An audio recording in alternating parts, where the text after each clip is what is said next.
انہیں 13 سالہ میں تسا نے ہری پور کا اسپتال کیوں نہیں دیتی؟ میں تے 500 بیڈ دا اسپتال کہن کے آیا تھا، میں تے ضلع دے اندر جدید ترین اسپتال بنانا چاہنا ہے، لیکن اس وقت تسا دی گورنمنٹ نے P T I the government نے آکھایا کہ ہری پور دے اندر اسپتال دی ضرورت ہی نہیں، ادھر تے پہلے تو اسپتال اتنے زیادہ موجود ہیں کہ ہری پور دے لوگوں کا اسپتال نہیں چاہیے،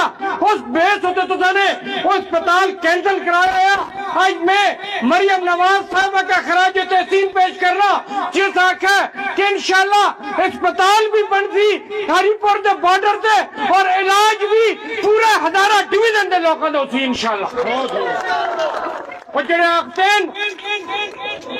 آختین کہ بھائی ادھروں تے آٹا بھی ارہ نہیں آندا تے آٹا نہیں آندا تے ادھروں علاج کے جو اسی پہلی گلے وے کہ میں اپنے مخالف آکھنا عمر ایوب صاحب نواں دور ہے، یہ والا دور نہیں کہ جدے تسی پیلے پیلے بورڈ لاندے ہوندے ہو شہرے میں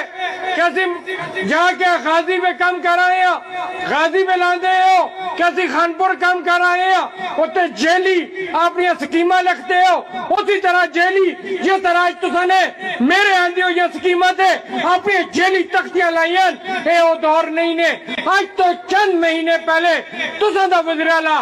علی امین خان لاہور گیا آیا، بڑا سکینڈل بنایا، لاہور جا کے اس نے ادھر دے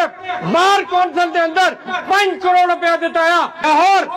کے پی کے دا حصہ ہی نہیں، وہ لاہور ادھر دا بار پنجاب دا بار اس دی منظوری کے پی کے دی کیبنٹ نے دیتی کہ ایک پی کے دی کیبنٹ نے آکھا کہ وزیر اعلیٰ چاہوے کیبنٹ تو اپروول کہن کے جا کے دوے صوبے دے بار کونسل پہ دیکھتا ہے، اگر وہ بار کونسل پہ دیکھتا ہے تو پھر مریم نواز ہری پور کے اندر اپنے بزرگاں کا اپنی ماما کا اپنی پیوانہ کا علاج کیوں نہیں کراتی؟